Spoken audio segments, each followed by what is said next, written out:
Okay, so knees versus hips, right? So what's happening is that you're bending the knees sooner than the hips because the knees are bending first, then you are likely to go towards a squat dominant pattern versus a hip dominant pattern. Some people are very tall, so people have different proportions, torso to limbs, so they have no choice to use a lot of knee flexion, but nonetheless, your intention should still be sitting back first. So the first joint that disengages is the hips, not the knees.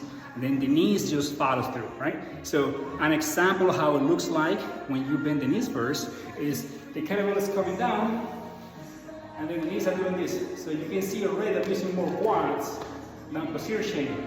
And then when you do this, then there is no way to go because my knees are already so far in front.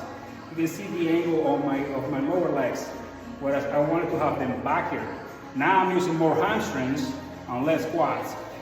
You're using the whole leg, you just want to bias that towards the posterior chain, hamstrings and glutes specifically, right? So yes, timing. So you still have to be patient, squeeze your glutes, tuck your tail, pull the pelvic floor up, tighten your quads, tighten your abs, and don't move from there until the kettlebell is here.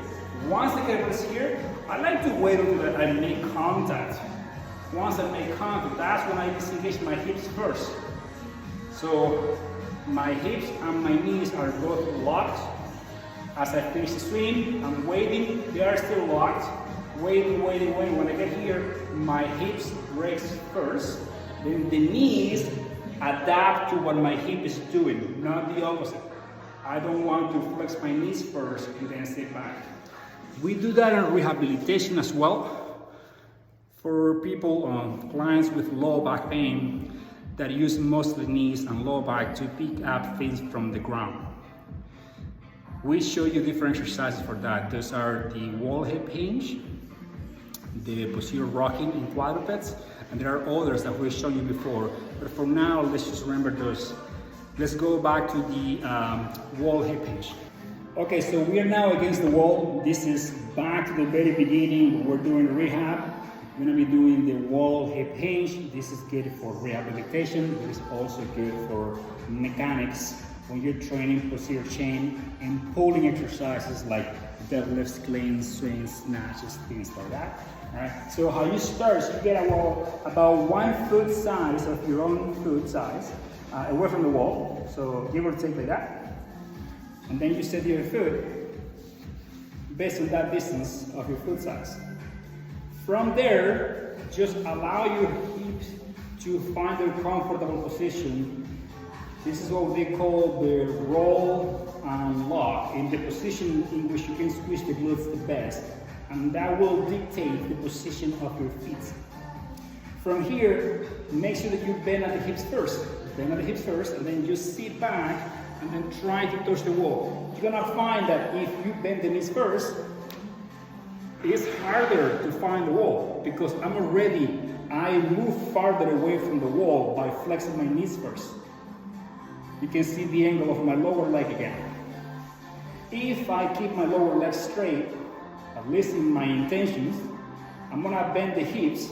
I sit back, notice my knees do bend, they flex, but they do not move anteriorly, right?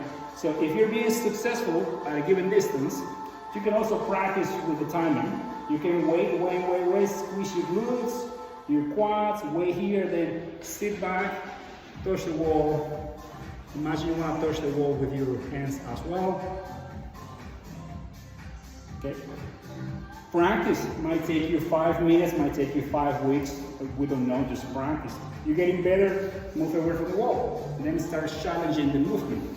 The farther away you move, the more challenging it is, but it also, the more forces you to use a hip dominant joint versus the knees, okay? So the hip hinge is something you need to practice. You might have to put it in your warm-ups as a mean to warm up those tissues, and your nervous system is familiarized with what you're going to be doing next in your training session, or you can do it as a separate session, as a practice session. Just the wall hip hinge is great. to get the posterior chain moving, okay? Practice that one. Okay, you've been practicing the hip hinge, and you know that the movement is hips first. You want to sit back far, assuming you've been practicing getting away from the wall until you're being challenged, and then stay there and practice. Now what happens is, you don't only sit back with the hips, you also want to reach back with the kettlebell, because you want to reach back to load the hamstrings. These are the muscles that are going to be producing the power for you to come back up. Think about jumping. You push into the ground, use these guys as the string of a bow to propel you forward. Alright, so sit back with your hips, but also with the kettlebell. A drill that I like is using something soft, maybe not a wall, you don't want to hit a wall. Unless it's your own wall and you want to pay for it. But something you can hit, and then essentially, if you are successful at a given distance, you can move farther away from it until you find the distance that is challenged, and then you practice in that position. Right? So, you pre-practice, you know you can reach it, right?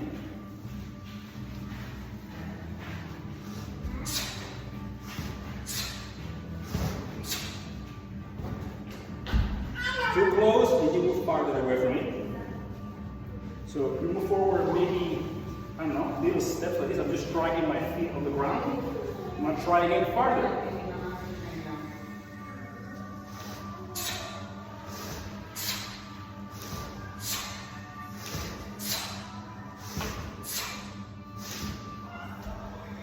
And the same drill can be practiced just moving farther away from it, okay? Just practice sitting back with the hips and reaching back with the kettlebell. That is the objective. Whether you use one surface versus the other doesn't really matter to me. Just sit back. You can practice body weight first, then with the kettlebell. Lastly, you don't have to, but you can practice them both at the same time. If you have a rack, I've practiced with the rack before, just put an elastic band from one end to the other. I don't have the band long enough here. I'm using the cables of the machines, and I have it at high to which I know I can touch with my glutes, right? Then I have a box here that I'm going to be using for the kettlebell. So the goal is to combine both, sitting back with the hips and sitting and reaching back with the kettlebell, okay? So you find your position as usual. You would have pre-measured those distances, and then you might have to try a few times. So from here, can you touch the cable and the box each time? So this is another example. If you sit back here and you know you can touch the cable, then why can you not touch it on each and every following swing? That is the goal. So you're showing me that you can do it here, well then try to do it on each repetition, right? Because you can do it. You show me you can. Okay?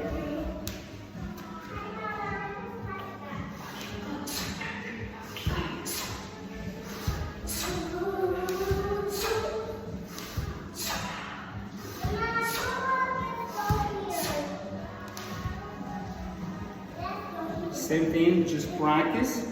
If it's easy, you can increase the challenge. How? You just step forward a little bit, look at my foot, I just drag my foot forward a little bit. That's far enough. Try from there. Successful, keep challenging.